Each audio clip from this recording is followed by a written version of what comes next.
பிரபாகரனே பெரியாரை ஏற்றுக்கொண்டாருங்கிறதானே யாருங்க சொன்னது? நான் நாட்டுல இருந்தவங்க. சுபாஷ் சந்திர போஸ் படம் இருந்ததுங்க, எம்ஜிஆர் படம் இருந்தது. எங்க பெரியார் படம் இருந்தது வீட்டுல? எங்க அண்ணன் என்னைக்கு இங்க பெரியாரை பத்தி பேசியிருக்காப்ல? பெரியார் ஒரு கருத்தியல் புரட்சியாளன், பெரியார் ஒரு கருத்து பெட்டகம் என்றால் களத்திலே இதை நிகழ்த்திய தலைவன் பிரபாகரன். இதைத்தான் என் அண்ணன், என் தலைவன் என்னிடத்திலே சொன்னார். பெரியாரின் சிந்தனைகளை படித்து வளர்ந்த பிள்ளைகள், பேரறிஞர் அண்ணா என்ற பெருமகனின் பேச்சை கேட்டு எழுத்தை படித்து வளர்ந்த பிள்ளைகள், தூர தேசத்திலே வாழ்ந்த நாங்கள் போராளிகளாக மாறி நிற்கிறோம்.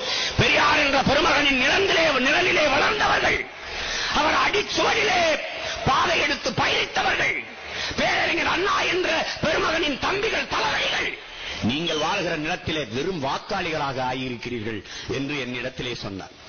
அதற்குத்தான் உங்கள் பிள்ளைகள் வந்திருக்கிறோம். தமிழன் என்றாலே அவன் வீரன் என்று பொருள். வேற வாயி, இது நார வாயி.